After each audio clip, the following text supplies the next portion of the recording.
Hello there, and we are live. See, ladies and gentlemen. See, I'm sorry for that delay. That delay. I had a show. Ryan Maguire. I had a show with some Liverpool fans at Anfield Rods and Nick. Very, very good channel, and I just had to. It's been long. I've chopped it up with them, and of course, now that Arsenal is bottling the league, or that Arsenal has bottled the league in a way, they all want a piece of me to come and answer for crimes against the footballing nation. So, so Ryan, man, your man has been everywhere answering to his crimes, against the Premiership.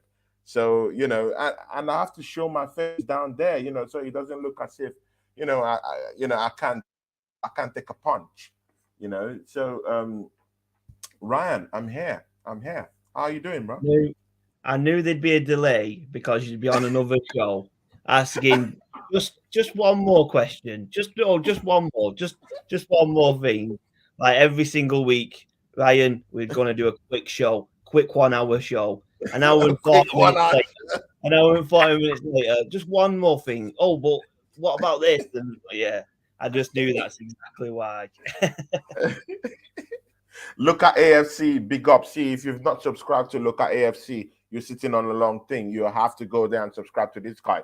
Andrew Bell, a channel member. Pull.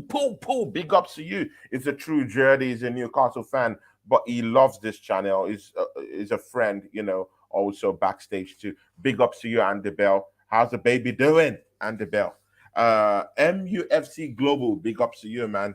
Thanks for showing up. MUFC Global, our Manchester United fan. See, that guy also does lots of graphics. See, if you want your graphics done, that's the guy to talk to. See, Ryan. I know you must have been laughing about many other things, mostly about last weekend. Ryan, gloat. I don't need to say anything. Just gloat. Gloat. So Just gloat. I said it with a Just gloat. straight face, like you said.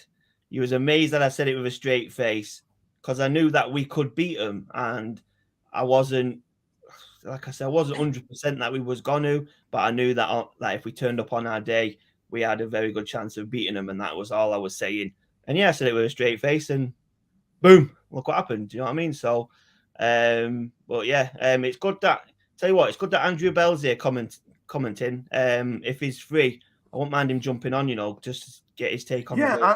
Andrew Bell. Andrew Bell, jump in Bit of if you want to. It was a Uh, touch of a yeah, I'll controversial send him the game. link. Andrew Bell is a Yeah, big it friend was a of bit of a mine. controversial game, wasn't it? There's quite a few. Obviously with a slightly underhanded, Mm. underhanded tactics from us slightly, and then Newcastle went all aggressive in the end for whatever reason. Andy Yeah, Bell, I've sent you the link to the show. If you want to pop in, it would be nice, man. we sound Yeah, getting a new yeah. Newcastle perspective from it. Mm. Obviously, we delayed it. We delayed a bit, and I was put there. Like you said, they delayed a bit last time, but it's football is what it is. But if we can get another aspect on it. But yeah, like I said, man, I just wanted us to turn up and play like we could play. My only issue now is that we turned up in one of the toughest games that we're ending with, and then if we Yeah. don't turn up in the smaller games, so these last 3 games we need to play exactly like we have done. But a plus point from my perspective that these Mm. last 3 games will be without Zinchenko, and I think that's a godsend for me. And I can't. That's made my day finding that out. I'm not gonna But, lie. but wait, before we go into the specifics of that game, see, Ryan, why has everyone turned on Zini? Because he can't See, defend. Because I he know can't defend. he's gotten lots of questionable, It's not in the right. Like performances it's not. in recent games. But is it like total trash? Like, the Well, criticism this guy's getting is tremendous. Like top notch stuff. Yeah, tremendous. They're knocking this guy out everywhere I go. Like, is it that he had a crappy season? Like in the first 10, 15 games, he did quite well. Yeah. he did well in But the first right games. now, the stories I'm hearing are gory stories. Like these stories that see, man, horror movies, yeah. That's the type of thing Zenit's facing out there in the fan base right now. Is it really like that? Do you know? Yeah. So for me, he did. He played very well at the beginning, but I feel like that was because the team was playing incredibly well. When the team is playing incredibly well, it looks good on him because he can come out of the left back because we're not under that much pressure. He can wander into centre mid, and there's no issues because we're not getting smashed on a counter Mm, attack or anything. But when our back's against the wall, when we're under the mm, cosh, is not the guy at left back because he's either not in position, he's either not there, or he is in position and he's getting turned. The game before Newcastle, he got turned inside out and ended up on his ass about 3 times, where he just fell over. oh And my he's not. God. The worst thing is when he's not in position because when we're playing a speedy wingers, speedy attack, they just play it into that position. And Gabriel has to go out to the left, leaving one centre back in the middle, and we're in trouble. We just need a defender to stick in the position and to be able to put a tackle in or put a challenge in. Yeah. Yeah, he goes wanting. But if we're on fire and if we're flying in the game, it looks Mm, good because, like I say, he's not under much pressure. But yeah, you just need a defender that can properly tackle. And his plus parts of his game, his possession and his passing, have been a bit mm, down recently. He's been mm. giving the ball away. Big ups, Endsman TV. Endsman, I just finished the show with this guy. True human being. This guy, yeah. Go to his channel down there and subscribe to this guy. Endsman TV, Liverpool fan. See, Ryan, we have to bring this guy and have a little bit of a chat with him. Endsman TV, great guy, Liverpool fan. Great channel. Guys, go subscribe to that channel, yeah. Yeah, Ryan, you were saying something. Yeah, so he's giving the ball away in the past few games very Mm, easily as well, which that should be the plus point of his game. If mm, he's a left back slash centre mid that a lot of people were saying at the beginning of the season that he could yeah. play instead of Xhaka, Mm, then he's got to be able to play passes to Arsenal players, not to Newcastle players or to Sporting players, whoever we're playing against. So yeah. even that aspect of his game's gone slightly down. So yeah, we just need that a left back to make challenges, stick in the right position. So to have Tierney playing in the last 3 games, I think will work for us. Best to go with. But again, now they've said that he's injured now through the end of the season. Yeah, he's not going to play any of our last remaining games. See, does that tell you that maybe this guy has been carrying an injury and he is being forced to play? Like, should we Honestly, look at it from those lenses that honestly, he's been carrying? it's He has stupid. injury and out for Arsenal. Can that If be the that, story? if that's actually true and he's been carrying an injury and he's being forced to play, even more stupid because when he's not playing well, why are we forcing him to play? If the guy's getting man of the match every single Mm, game, then yeah, force the kid to play. If it's Saka with a mm, niggle, or Odegaard with a niggle, or even Xhaka at the minute with a niggle, you want them kids to play because they're smashing it every single game. If you're only playing at 50%, 60% every game, and you've got a yeah, niggle, go sit on the bench and get rid of that mm, niggle before you play again. So we shouldn't have yeah, even been making him play. Maybe he's just had some kind of a strain, or maybe I don't know. For me, it might have something to just do with his performances have gone a bit down, so he's having a bit of mm, a rest period, maybe, but just to get the I don't know, get people off his back for a bit, get him out of the limelight a bit. With him struggling a bit, he might be mm, struggling internally as well in character way side. Maybe I don't know, but it could be just an easy way. There's 3 games left. We don't need him to be starting, so just let him either sit on the bench or watch the game, get Tierney playing, and mm, there won't be an issue. Obviously, the we've got youngsters coming back now from loans because of the lower league. The lower leagues have finished, so we've got some young defenders coming back, some young centre mids coming back. They can sit on the bench for the final 3 games. So mm. we don't need him there to be fair. And To be for me, fair, right? I'd possibly be replacing him in the summer, but That's a question for in Oh, 3 weeks. wait. So this is the big one now, yeah, Ryan. Do you want him replaced at the end of the season? Yeah, Because Kieran Tierney might be going to Newcastle. See, straight fact. He might be going to Newcastle, to a team that would actually love him, that will want him, that will play him. He wants 100% game time. And I'm sorry, Mikel Arteta might not be offering him that. Probably, maybe if you're not an inverted left back, he doesn't respect you either way. Yeah, good. So he might be bringing someone in called Zubramendi from, I think, is it Real Valladolid or something like that. possibly. Zubramendi, Yeah, I think a so. guy I like think that. so. But I don't know. But one of those guys, yeah. But should should should Zini be replaced? For Should we me, be looking for a left back in the yeah. summer? I think. Well, I don't think we should be 100% looking for a left back spot. I think there's other positions in the squad that come first that need strengthening. But then if there is a way to get a stronger left back in, if we're not playing Tierney or if Tierney goes, then we definitely need another left back to fight with his injury. He'll definitely leave at the end of the summer. If He'll there's leave.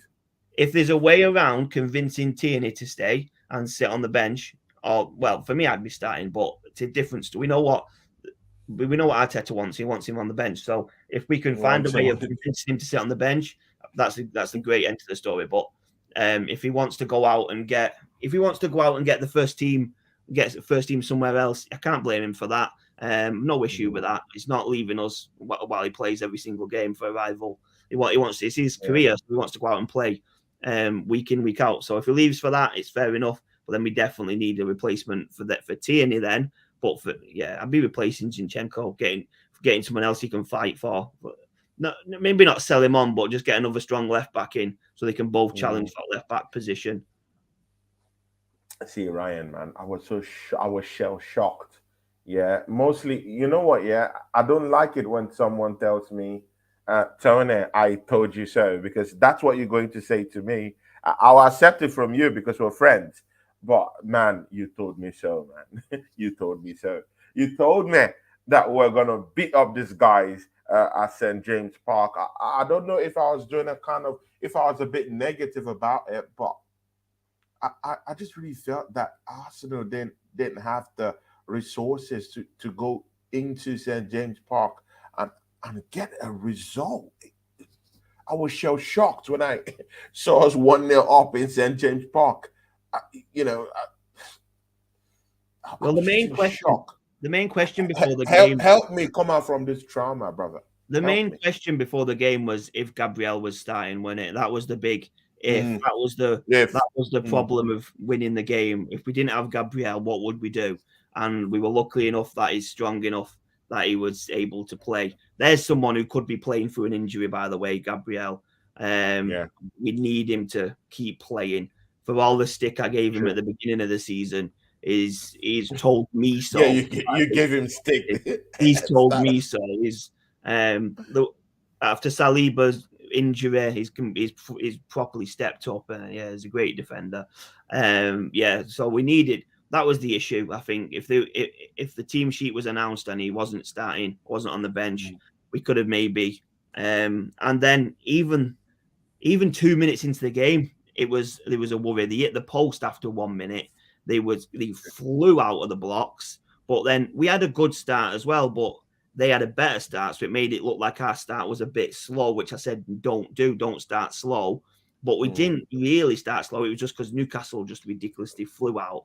But they had the post, they had the penalty that they nearly got, which was waved away, and and then we just managed to control it and get hold of the ball, and that the goal just really took the game out. That took the game away from them. It was kind of they didn't properly drop off, but it felt like they did a bit. It quietened them down, and then the subs we made good subs at good times.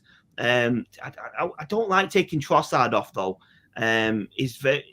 Most of our attacks went through him and started from him, so we took him off, and I was a bit like we maybe should have kept him on, but Martelli comes on and makes the goal. Well, he scores, or it was an own goal, wasn't it, from Shah, but it was made from Martelli. It weren't Man, him but playing again, it.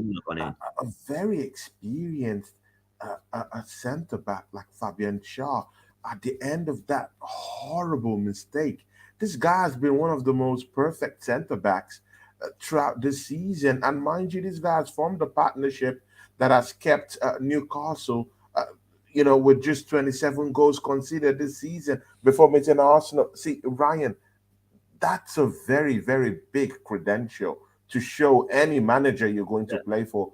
See, I've only conceded 27 goals this season in the Premiership, and Fabian Shaw was central, to the making of that record. Yeah, but again, it was just a shadow of himself.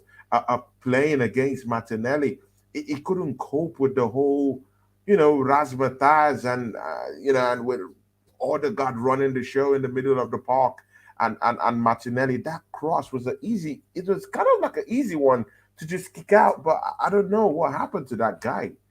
He didn't need to kick out, which was funny. He could have just, if possible, left it either gone to the keeper or gone past him and maybe back straight out. But yeah, it was a weird little flick that he did.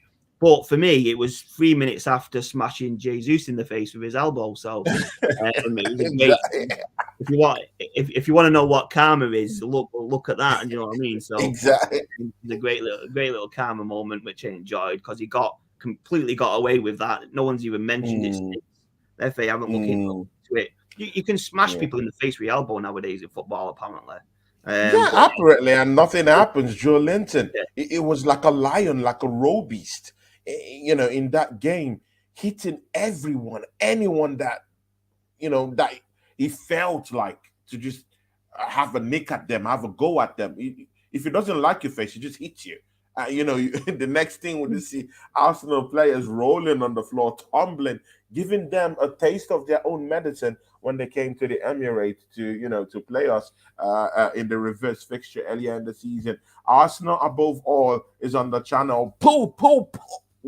Arsenal above all. Big ups to you, my brother. Very consistent guy on this show, man. I don't know. I want to bring this guy to the show. I don't know. I've tried, man, but he's having, he's busy. He's not busy. Great guy, man. Arsenal above all. Anytime you want to come to the show, please let me know. See, Brian, Martin Odegaard, 3 goals in 2 games, 15 goals all season.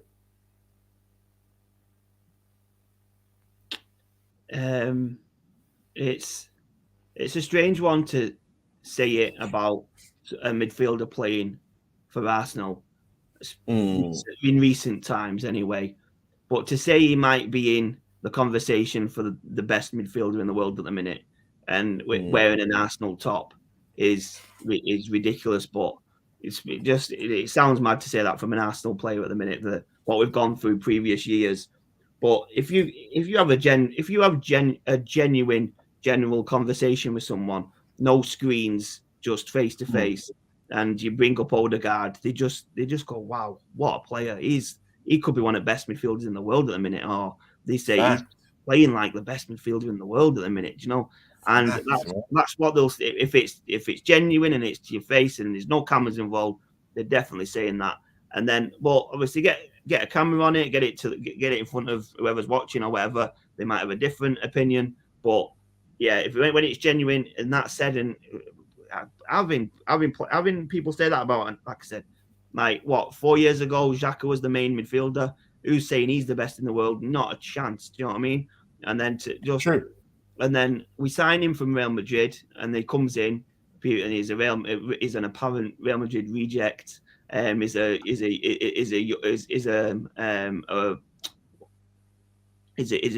young gun that never is a wonder kid that never progressed, and this, that, and the other, and he's just turned into a competitor for Kevin De Bruyne's crown at the minute. So, and yeah, just watching him playing an Arsenal shirt is when he's on his day. When he's not, sometimes it's much quiet, but when he's not, it's smashing. He can smash in the goals. His play on the ball as well. He's just Yeah, he's an absolute. But again, I see, yeah, because Martin Odegaard this season has been plagued with lots of inconsistencies, in his gameplay in the middle of the park, yeah.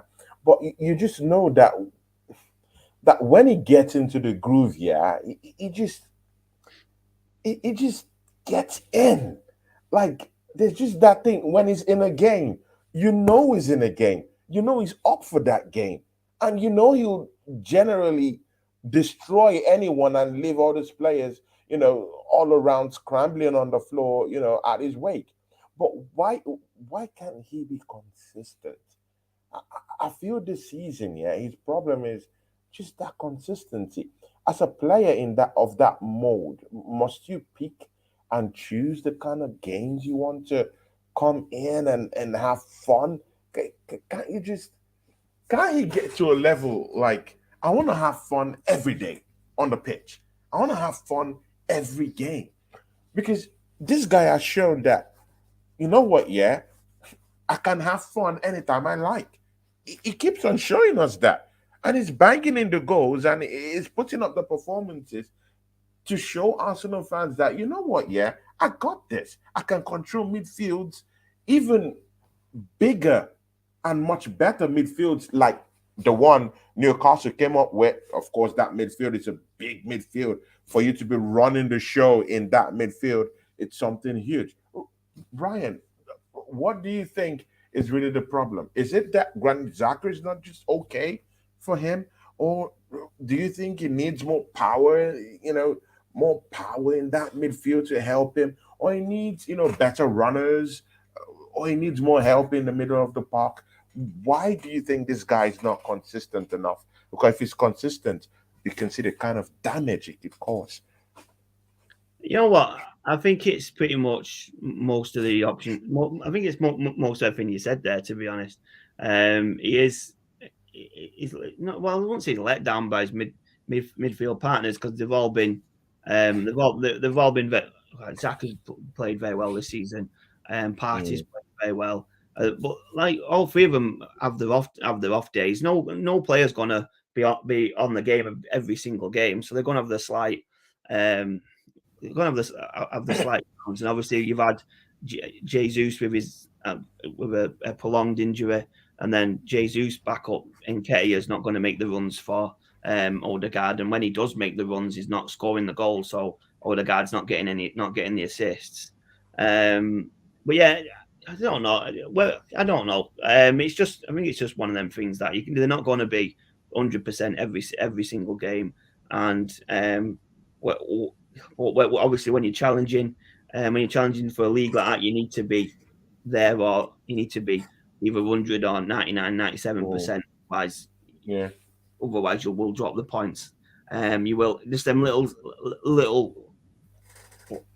performances that just aren't there are going to make a big difference when it's so tight. And when you're competing with a team like Man City, it's going to show. And then because we played so well, and then to get that close, you're going to look. You're going to try and look to see what the issue was when there might not have been an issue. You might. Why have they not won the league? So you're looking at an issue. Is it Odegaard's consistency? Is it not getting the goals from Jesus? Is it the defense? Is it bringing Rob Holding in? Or is the issue that we're playing against Man City? It's a generational team. It's a team with a bench that could win the league in most years. Do you know what I mean? Is the issue that we were close, but it's if we weren't against Man City, would we be running away with the league? Playing like we have this season, yeah. But then on the other hand, because Man City are that good, all the other teams are stepping up to try and be as good. We're making the signings. We're being spurred on by Man City because we need to try and Man City. So it swings both ways, to be honest. But you might look for the slight issues, but if you see how far away we are from third, how close we are to first, they're not glaring issues. They're just little things to work on for next. little things to work on for next Yeah, season.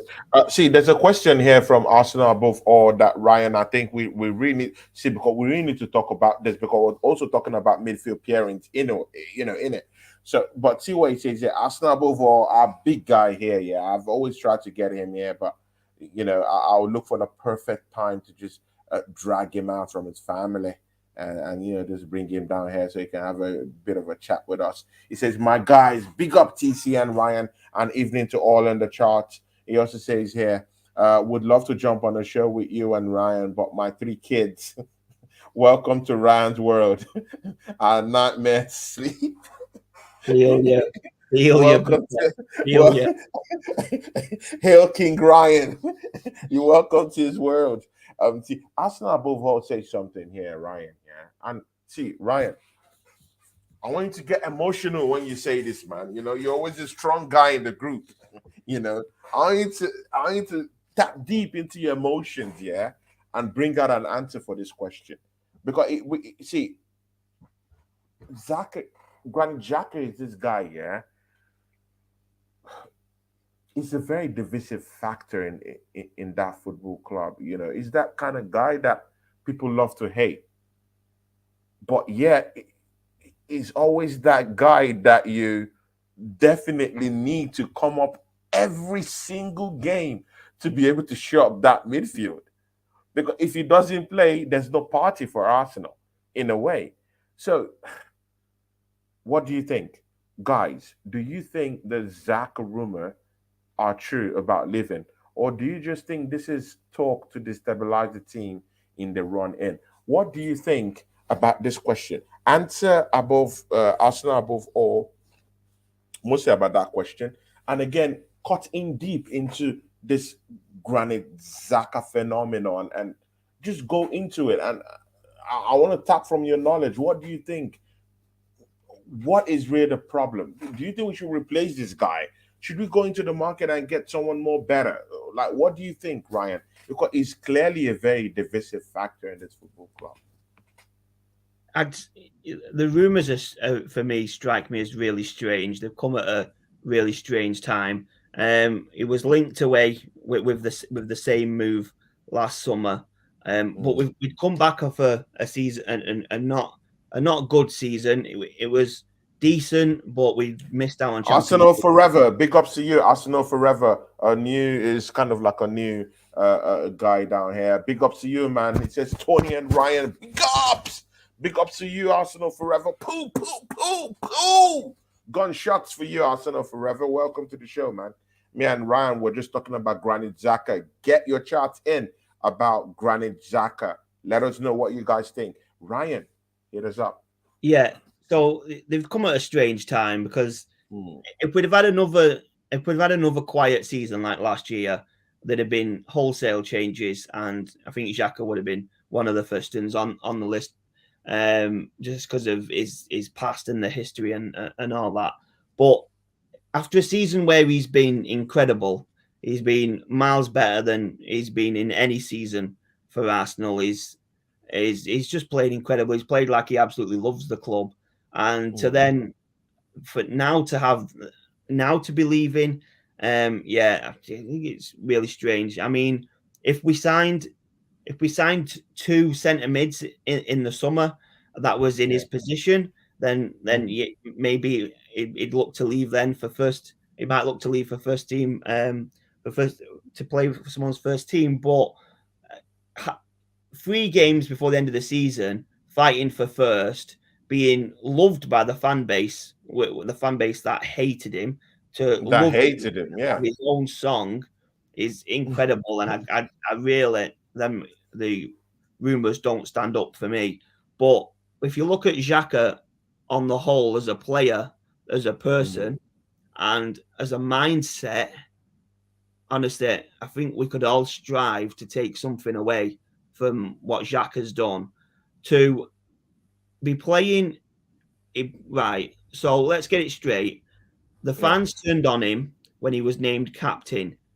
Wasn't his fault. He was made captain by Emery. The other players supported the decision for him to be named captain.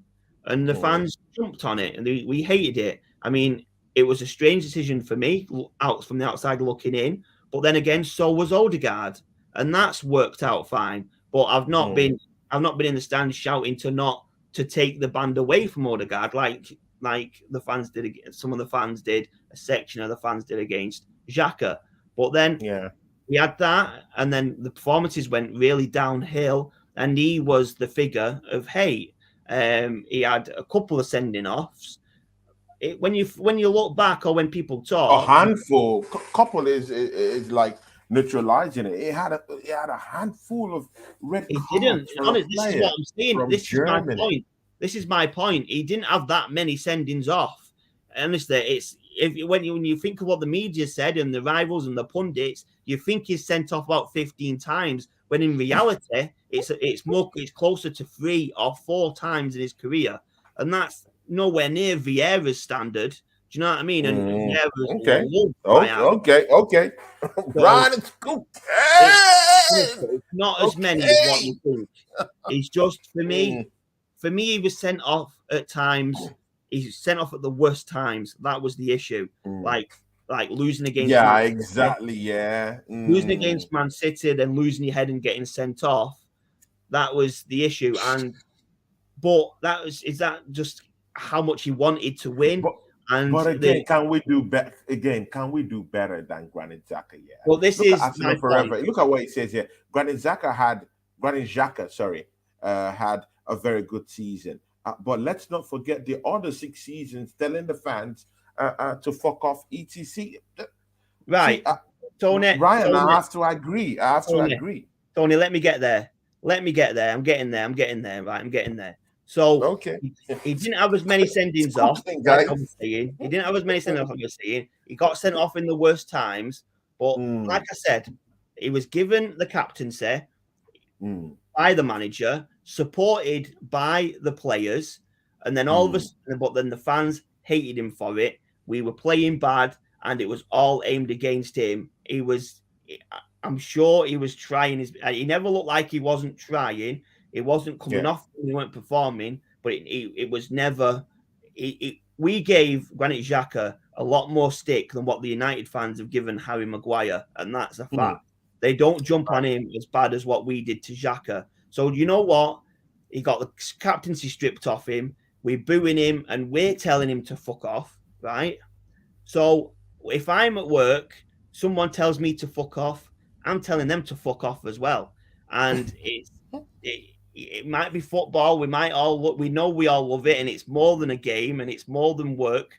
But at the end of the day, when you're trying, and it's not just you performing badly, every other twat on that team at the time was playing awfully.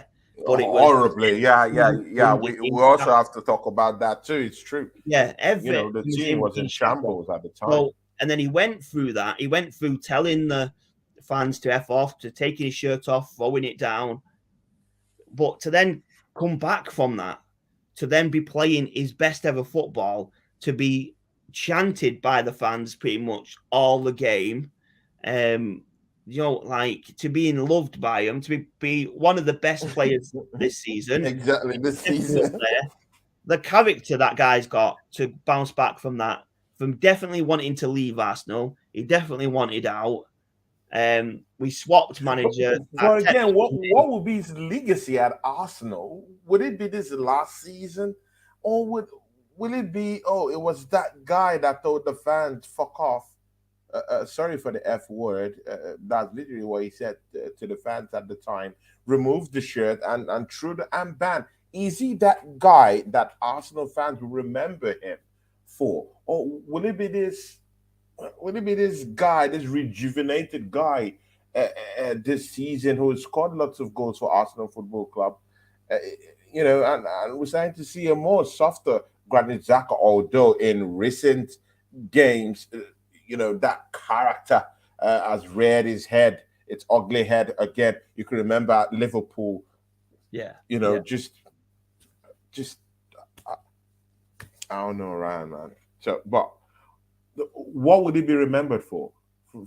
What do you think? What would it be remembered for more? I think it depends. It depends on the outcome of the season. if we can somehow get winning the league over the line, then he can be remembered as the captain who lost his captaincy but come back and semi led the team to win the league.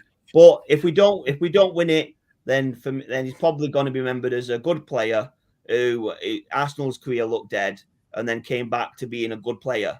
So probably he's not going to be don't go down as an Arsenal legend, but so it's going to be a mix kind of. It was gold. Then he went really shit, and then he went good again, which is fair play. But you just got to respect the guy's spirit to be able to do that, to get booed by fans and then still run out and then still come back. Yeah. So see, Ryan. Yeah, I have a different take on that. Yeah. Granit Xhaka coming into Arsenal Football Club. I think there was a misconception about what kind of player that guy really was at the time when he was coming in. And I think this kind of like derailed the whole train of thought with Arsenal fans and divided the fans even more. Because I really felt that at the time when Arsenal brought in Granit Xhaka, we were crying out for a defensive midfielder at the time. When Granit Xhaka came in,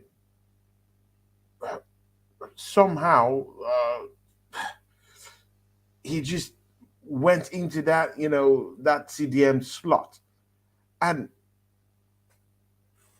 if you go further into his time with the Swedish national team, he was playing as a pure midfielder, like a central midfielder, helping and even getting goals for them, even advancing forward. So there was this differences with the way he played for his country and the way he was playing for Arsenal Football Club. It was just two different things that you couldn't really get a grasp about who this player really is. So it's a mixture of identity as a player. So that kind of like overshadowed him throughout his stay in the football club, coupled with his disciplinary issues he was having at the time. Hothead. Maybe now that he's gotten a kid or so, he's now more calm, scoring goals at this with this, from that start of the season, a period he was banging in goals and helping our forward players and helping Odegaard at the time and getting assists too at the time too. But see, Ryan, when you're a captain of a football club, you're being held to certain standards. There's some things. There's some. You don't negotiate these things. The captain armband. It means a lot, mostly to me, mostly with the people who have held that position.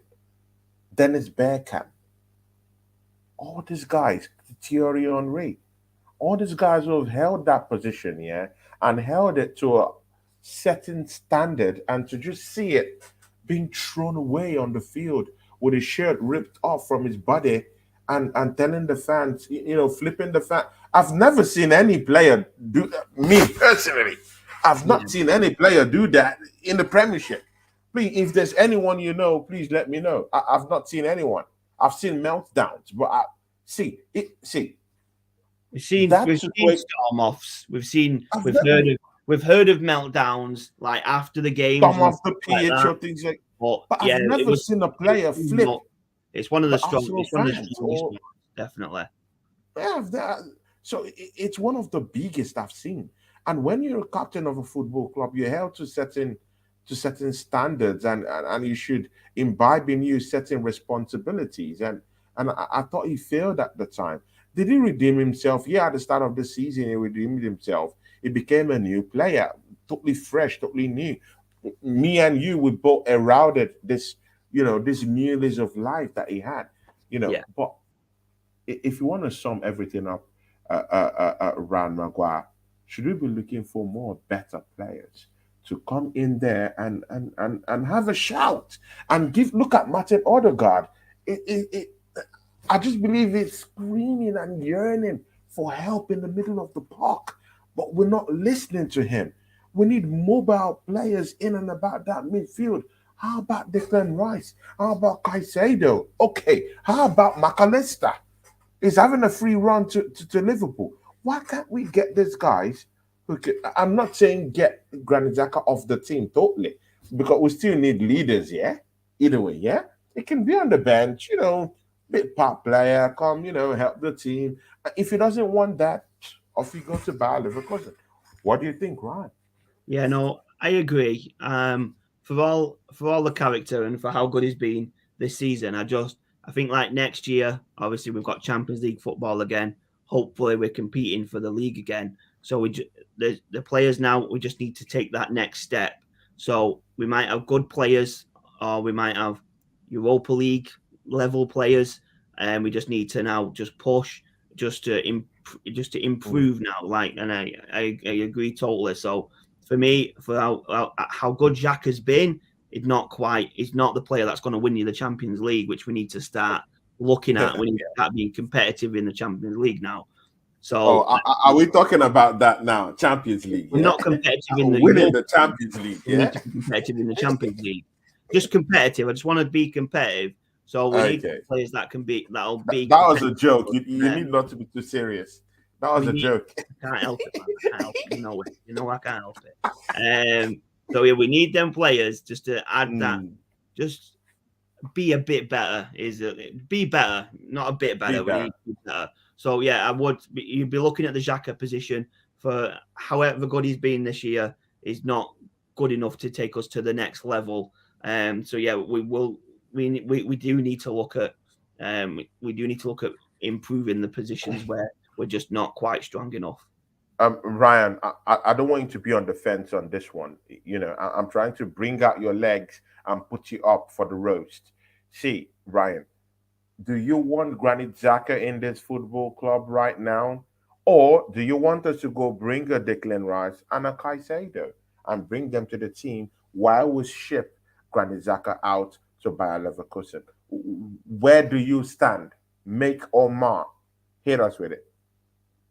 I want Declan Rice to play for Arsenal. That's my answer. I want smart boy. The roast was coming, man. I want Caicedo on the bench because as a bench centre mid, that's incredible. And the experienced centre mid that I want on Arsenal's bench that already plays for us is Jorginho, man. I want Jorginho on the bench as that experienced centre mid if we need someone to come on to smarten it up. Because the way he passes, the way he slows the game down, controls the game, is incredible at it. So for someone to be, because we don't need to send a reckless guy on the pitch to try and hold the game out and then dive in on tackles and create slight issues.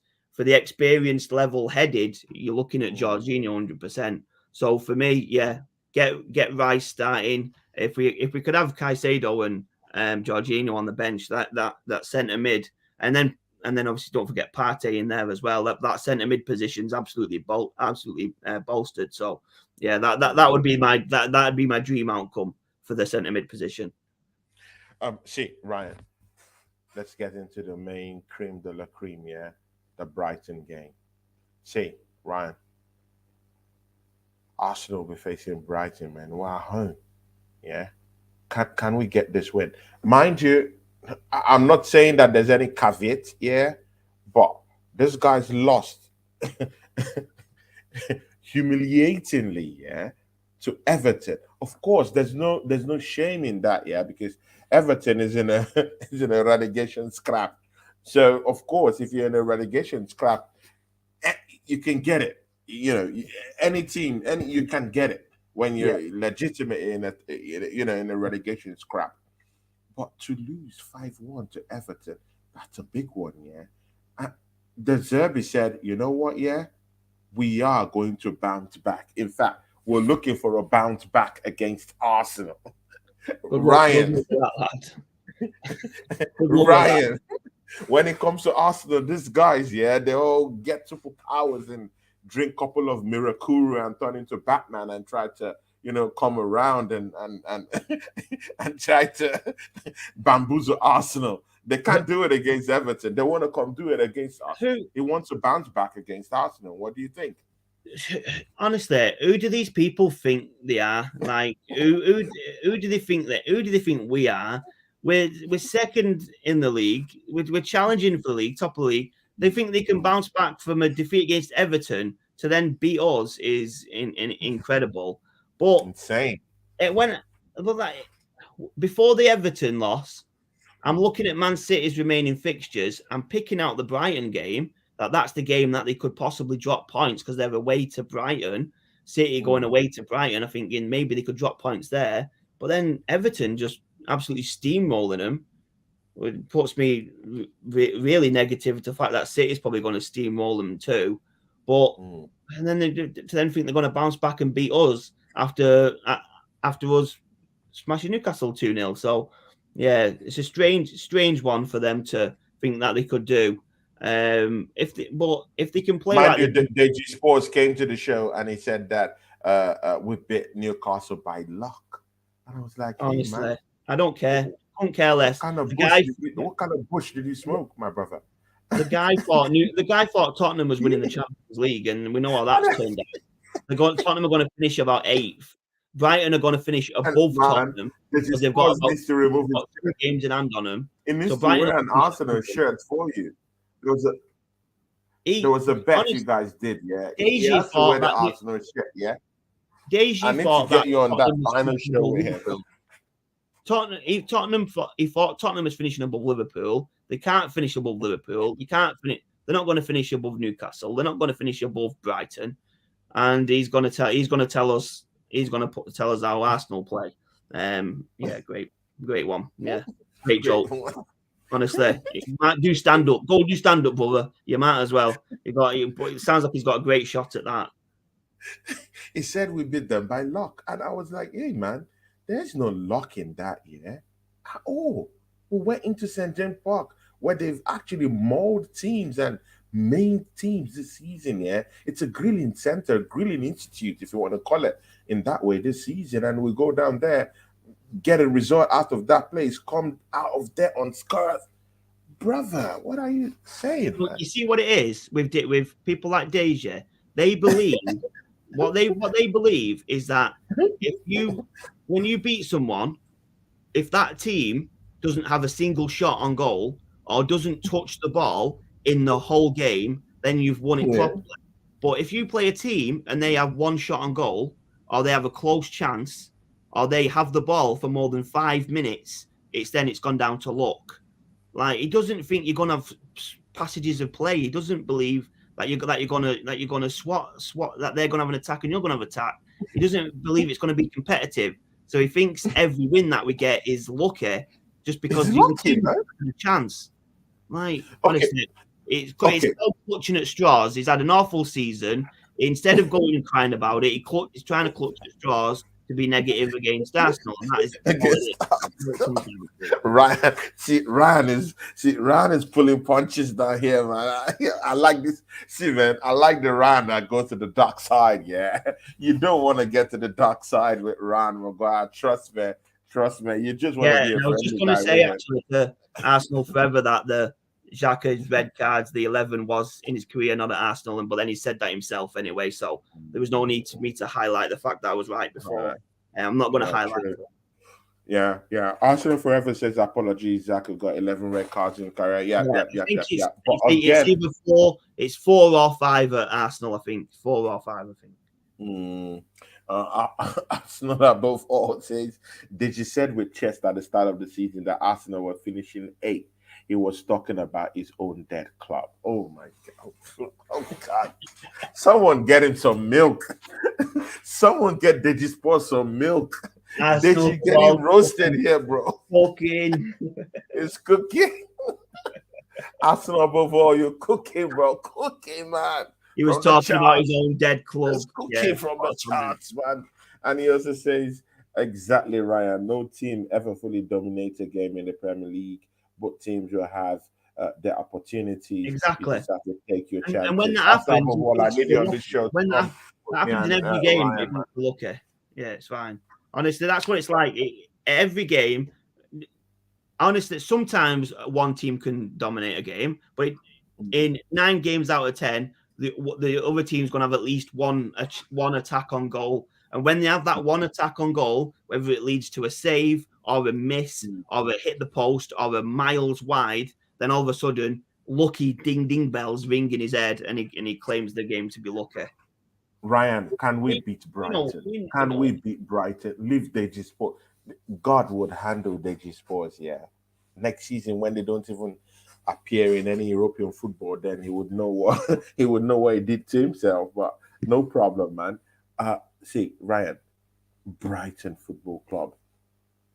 Are there a fish to fry? Does Arsenal have the oil to fry this fish? Because we've always talking about this fish we need to fry. Do we have the oil to fry Brighton? An We can't. angry Brighton that wants to bounce back against us. Yeah, we can't completely write Brighton off. They've had a great season. They will Mm, want to bounce back from a loss. It's just nature. They've got to lick the wounds a bit, so they want to jump back. But if we can't beat Brighton, we can't win the league. It's as simple as that. So we yeah. need to go. We need to play Brighton at home, and we just need to get 3 points on the board. So whichever way we do it, whether it be lucky or domination, or whichever way it is, we just need to get the win. And of course, we can. We know we can because we've got. If you go away if you go away to St James's Park and beat Newcastle, for me, you can beat anybody because I don't know if they've lost there this season. I'm not sure. But I'm going to stake a claim that way that they've not, and we're the first team to beat them because they drew 2-2. They drew 2-2 at home against Man City. Man City was lucky to come away with a draw. Yes, Man City was their form at the time wasn't the best, and since then they're flying. But Man City couldn't beat them, but we did. So if we can beat Newcastle 2-0 at their ground, a great performance. If we can do that, then we can definitely beat Brighton at We could home. definitely beat Brighton, man, in our home, in the comfort of our Yeah, home at the Emirates. Although I've seen Southampton come down there, and and try to frustrate us and get that 3-3 draw. But see, yeah, higher stakes, more responsibility. And again, Kivia has come in to that defense to show it up, and cover that space and that gap that William Saliba has left. 2 games at the bounce, this guy has proven himself that yeah, Mikel Arteta, your defensive Marshall might be out, but you know what, yeah, I, I have a shout in it. Look at me, I'm here, I'm speedy, I'm good, I'm tall, I'm huge, I'm a Polish brute. I'm here to answer your call. Do you think Kivio is here to answer the clarion call, Ryan? yeah, man. He's played really sound. He's played really soundly, and it's obviously he's not done a full season. He's only been here since January, so Mm. he's still learning, getting to grips with the Premier League.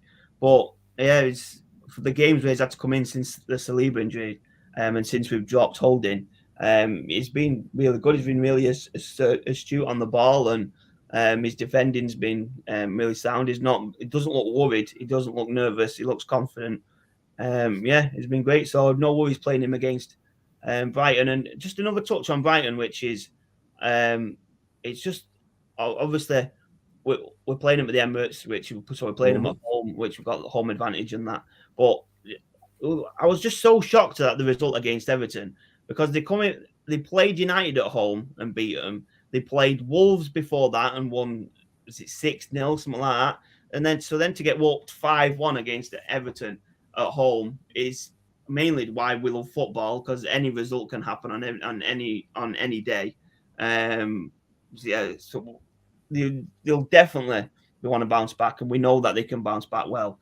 But yeah, it's like I said, man, he's played Kyrgios since coming in has looked Mm. really sound. I mean, we all want Saliba back, we know that, but yeah, he's definitely playing better than Holding was. At least we can take that away from it. Mm. Mm. Well, see, man, either way, we need to beat Brighton, man, and we need to make a statement while beating them. Yeah, We need to mercilessly beat them up and rake up more goal difference. Because of course, Man City have a superior goal difference. Because it will be very, very sad if this league ends up being, a tie. Being a tie, and then Arsenal cannot even, win the league because of an inferior goal difference. So it would be nice if we just, try and because if Everton could win 5-1, Arsenal could go in and be in the shot for a 10-1.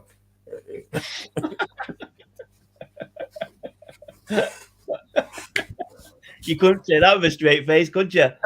Nah, I can do it with a straight face. I'm not caught in the same cloth with you, my brother. I'm Now, not caught listen, in the same cloth. if Everton can beat Brighton 5-1, we can beat them 10-1, no problem. Oh my God, with a straight face. But you know what?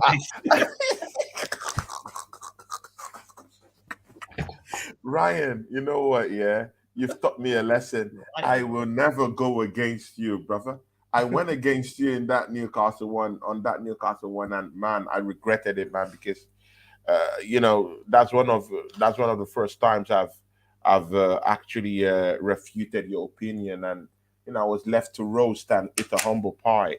But in this one, I really want to see Brighton, get beaten and get blasted, at the Emirates.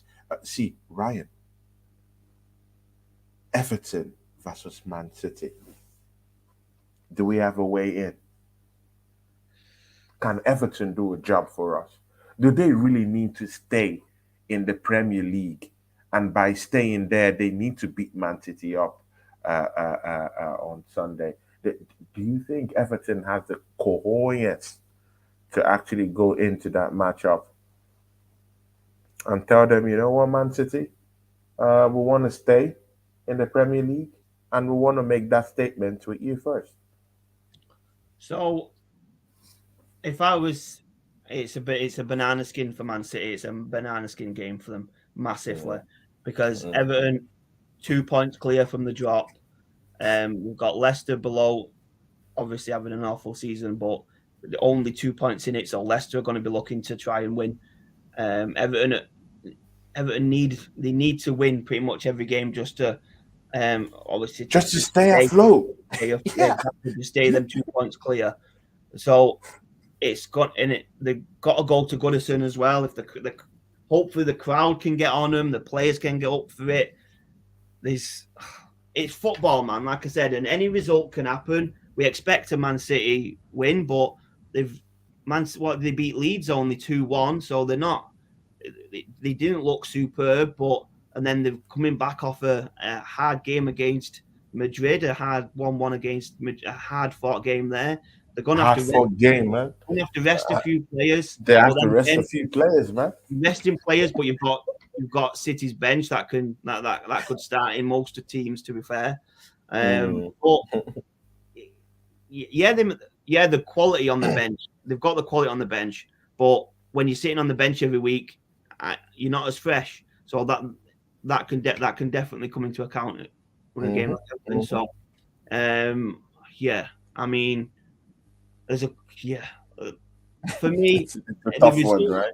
For me, the results, the games for Man City, like I said, clutching at straws before, but the games you're looking at are this Everton game. Can Everton get a point? And then can Brighton beat them at their place? But like I said, it's a definite banana skin for Man City. Everton are completely fighting for their lives. And what's your prediction for that game? I've not got one. I don't know.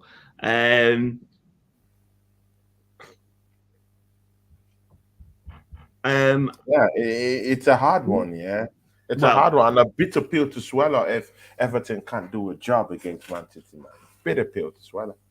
2-1 Everton. That's my prediction. 2-1, yeah. See, man, I'm looking at that same scoreline, 2-1. I think these guys will fight to the death in this one, yeah. See, I'm not talking of all this Spartacus or all the. See, bro, these guys will fight to the death in that matchup, yeah. And to be very sincere with you, they've taken points away from Manchester City in previous seasons. If you check it, I remember one that they took points away from Man City at home at Godson Park. But see, let's not go into hypotheticals, right? Let's just sit back and just hope that Everton help us do a job, and then let's hope that Brighton and Brentford, help us cement that, that league title for us, man. We I tell need you what, Brentford to. it's two tough fixtures.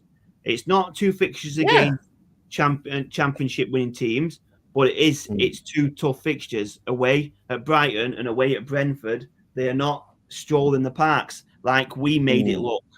Against Brighton and Brentford, for some reason away, we made it look ridiculously easy. But they're not. Easy, man. They're not easy games, They're and not easy games. it's especially coming back off the 2 games against Real Madrid, and especially if Madrid beat them in Manchester. Is it next week or what we on here? Yeah, next week. So if Real Madrid beat them next week in Manchester, confidence could shoot right down. But then again, if City beat Real Madrid, the confidence on City is going to be through the absolute roof. It's going to be through the roof. And again, they will look at those Inter, any of the Inter, any of the Milan, teams The Milan that teams, they will meet in the final. They'll look at them like chumps that they would chop off if they've beaten Real Madrid. They would just go all players blazing. The Milan teams are beatable. Yeah, they're very beatable, man. No magic on earth can. I don't know, man, but once these guys cross Real Madrid, man, they're winning that Champions League, and it hurts. It hurts me that these guys just bought their way through. Ryan, man, predictions for the Arsenal Brighton game. So before we do it, let's highlight the Arsenal above all question. Go on. So, do we find it surprising that nothing has come from Ivan Toney's supposed ban? I wouldn't be surprised if City need to beat Brentford on the last day that the FA would suddenly ban him. Honestly, I totally agree. I couldn't agree more. That the fact that if it went down to the final game and City needed that win 2 days before it, Ivan Toney gets banned for life, or just for one game. They ban him for one game, the City game. Man, but those charges are too much, man. 100, bro. Those how many charges was it? 100? What, the Man City ones? No. The Man City is 100 plus. Yeah, but I'm talking of this guy, Ivan Toney. Honestly, I couldn't tell you. The 100 or 10? figures changed. Can someone help us in the chat? The figures changed daily. The first time I heard it, it was 15, I think, and then it had gone up from that. And they probably won't know the exact figure. But honestly, it won't surprise me if the FA banned him just to help City move over the line. I'm sure that we've seen the De Bruyne goal. It clearly went out for a throw-in. So we know they've got some money fight behind them. So yeah, no, it wouldn't. Ryan, is this what we've become? Shamelessly doing this, man. Yeah. This is what we've become. When we were 11. I'll take it. Yeah. If I can blame it on someone. 8 points, 5 points above these guys, yeah. Why this shameless mess right now? Well, I don't know, man.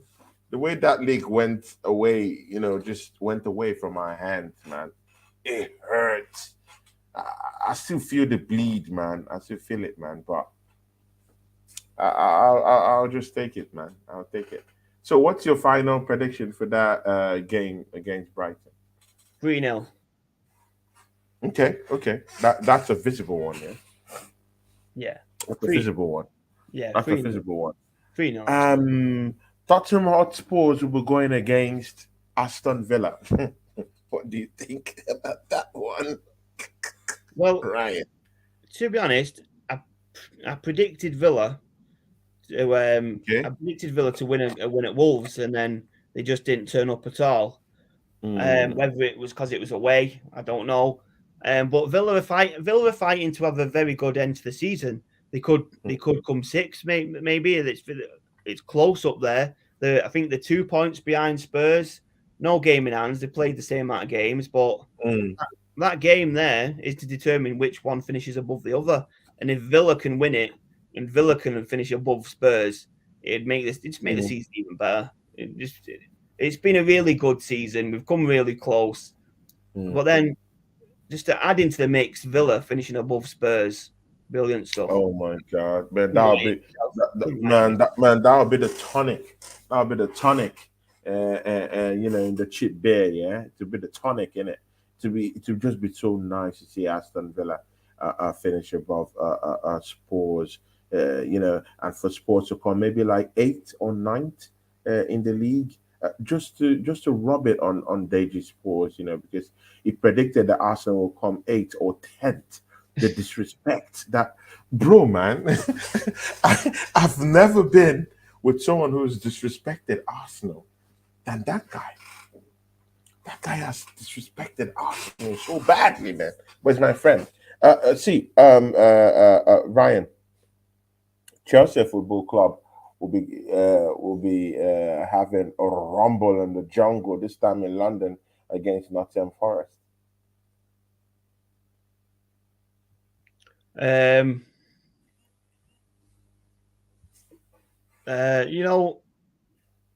Obviously the start to Frank's Chelsea career was ridiculously bad. He's picked it up with a win. But Forest, another team, are they still fighting? Are they still in with a chance? Don't know. They clear out of it, actually. Not clear, but they still need to get the wins. They're still fighting for the wins to keep the Premier League survival. So it's going to be a tough game for Chelsea. That's why I said it's going to be a rumble in the jungle. But Forest away, Forest's home form has picked up, but their away form is still shocking. So it'd be a strange one for Chelsea to lose, but they've lost stranger games this season, so it wouldn't surprise me if Forest could pick up the win. But I can see a draw. I can see a draw, possibly a 1-1, 2-2, something like that. Okay. Good. What about Leeds, Newcastle? Newcastle need a bounce back, yeah. They need a bounce back. Not that they need it mathematically, because they've already qualified for the Champions League either way. But they need this game just to quieten the nerves, to just quieten the stomach rumblers, yeah, about what happened to them, because they didn't know what hit them last week. You need to see Steve Mahala on the watch along. He was shell shocked. This guy had a meltdown live on 20 Club Gunner TV.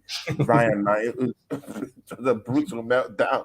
I've never seen Steve Mahala on a total meltdown like that before. Yeah, he melted over. See, Newcastle, do you think they're gonna do one against Leeds at home at Adam Road? Quick answer: no, I don't. I don't think they're gonna bounce back. I possibly think Big Sam might keep Leeds up.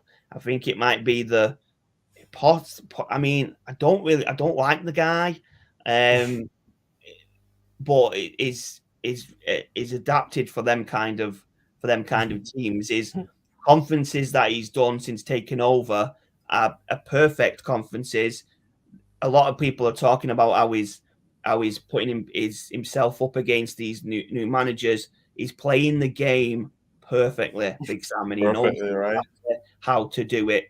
What Big Sam's doing is he's taking the cameras away from the team and he's giving his team a bit of peace and quiet, and the media talk is all about him. He's putting himself against Klopp and Pep. In the back of his mind, he probably knows he's not as good as them. But if he can take the attention slightly away from the team, if he believes it, what if he believes it? Then he's tapped. He's tapped. No, bro, man, he believes it, man. We're in a world where a woman can say I'm a man, and the world says that I'm okay with that. So if he You says cannot I'm a say tree, you that's have to accept that he's a tree, innit? but you can't say that you've won trophies because he's not won any trophies. So he What knows if that he he can't. believe? What if he believes it? What if he believe? Well, at home on Football What if Manager, he believes at it? home on Football Manager, he might have won, but he's not won them in real life. So he can't come out and say that. I'm not saying that he has said that. I know he's not said that. But to be All class, right then. to be on Klopp and Pep's level, you need to have won Yeah, at least one trophy, at least, and he's yeah, not done sure. that. At But least one. in Yeah. terms of the teams that he's managed and the way that he can get the relegation, not the teams you expect to be relegated, the way he can get them to perform, is a good chance that he could keep them up. And they're not that many points behind. I think they're 1 win away, 2 win aways from getting out of the relegation zone. So, yeah, he could possibly keep them up, but it needs to start with a win against Newcastle, and they're at Allen Yeah. Road, man, so they can pick up a win. And I think they're going to start with a win. I think they'll start with a win against Newcastle. Okay, good. Crystal Palace against Bournemouth. Crystal Palace will be in London at the time when they square off against Bournemouth. I think your Crystal Palace and a Bournemouth kind of game is two teams in the middle of the table. That's where they're going to finish. They're not going to get relegated. They're not breaking Yeah. into Europe. They've not got much on. If I could pick a game to not watch at the weekend, it'd be that game. That would be That game. yeah. But there was a time that Bournemouth they were fighting relegation at a time, man. Yeah. The turnaround and Ryan, yeah, you see, manager changes, yeah, very very important. At that time, they had to change their manager because the other one they had was was sending them to the sewers, But this one, yeah, just totally galvanized the team, turned them, completely turned around the season and turned them into mid-table team in the Premiership, bro. That tremendous changes at Bournemouth, man. Yeah. Kudos to them. They changed the manager at the exact right time. There was loads of times left. Obviously they let Parker go, and Beat up Liverpool this season. Beat up Liverpool. Gary O'Neill's done a great job, and yeah, many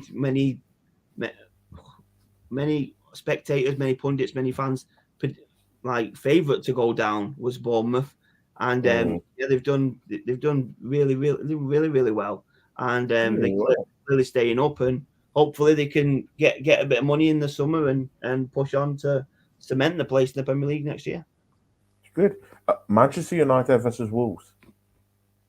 That's a tasty one, man. Tasty one. You'd expect United to win it. I mean, Wolves beat Villa, we know, last week. Can't remember what United did. I'm not paying much attention to them. But, back-to-back losses against West Ham, and who was the other? They lost against West Ham, and of course against Brighton. Brighton beat them up. At the last minute, you sent me the meme for that, and that meme was a hit on my Instagram. Lots of likes for that one.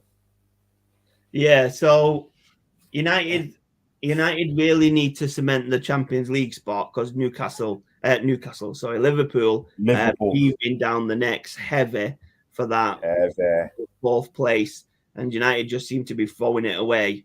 They've got to get a win against Wolves. They're at home at Old Trafford. You expect them to get it, even coming off 2 losses, a loss against West Ham and that, like you're saying, but you expect United to get a win against Wolves at home. If they don't, there's a very good chance they don't get Champions League next season. So that's added incentive to win the game. They need to win. I'd expect them to get the win. Yeah, definitely. Southampton versus Fulham.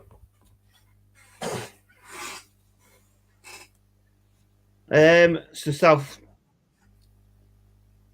Southampton, we know, already down. Yeah, Southampton, Fulham. You said Southampton pretty much already down. Fulham have had a really good season. Top half. We expected them to be close to relegation, fighting relegation, but they've not been anywhere near it really. They've had a great season. Yeah. I can see them having a sound end to the season as well and picking up a win. I see him picking up a win against Southampton, no problem. Oh, okay.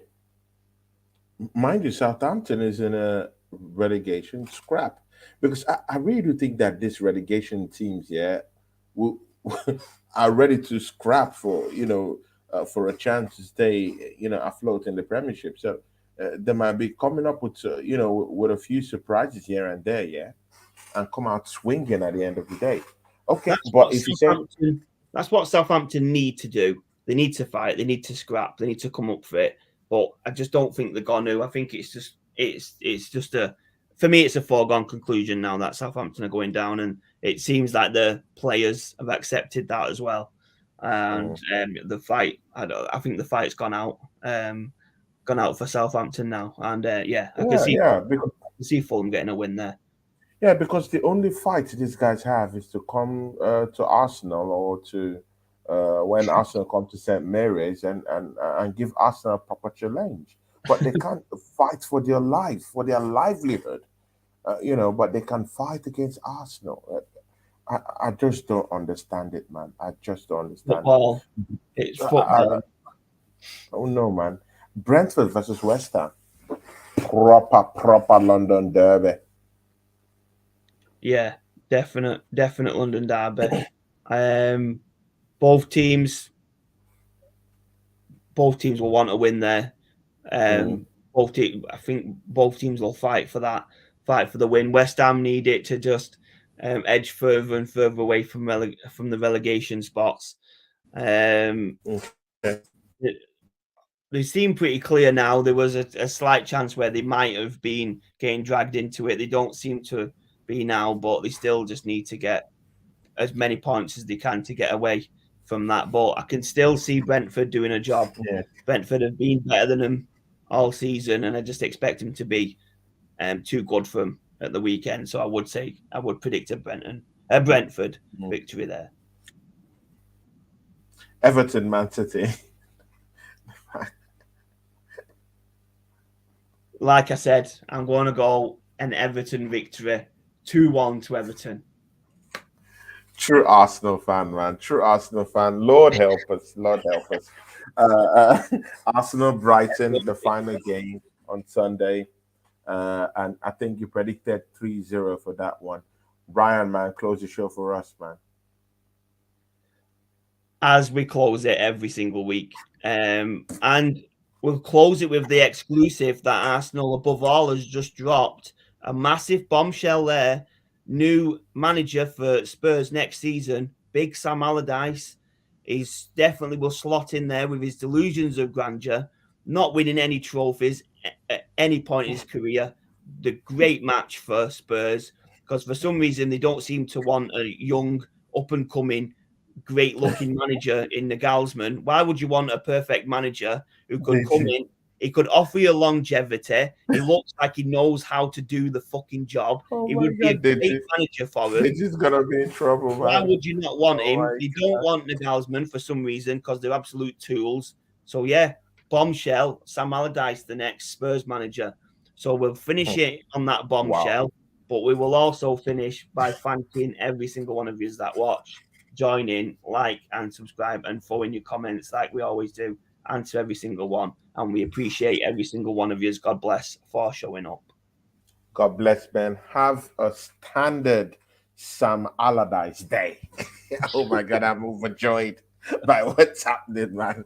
See, go and check out the Ryan And Claude Show on TikTok. Yeah, Ryan does the things there. Yeah, go out there and check some, just some little, fun stuff down there with Ryan and the Claude Show down there on TikTok, and just add us up, to one of your contacts on TikTok and help us grow down there. Big ups to you, Ryan. Thank you for everything. and definitely see you next week. Although I'll talk to you on Sunday to tell you I told you so, and for you to tell me I told you so, because I predicted, your way, today that, that Arsenal is gonna be is going to beat Brighton. So big up to you, Ryan, and catch you next week. See you next Bye. time, bro. Peace.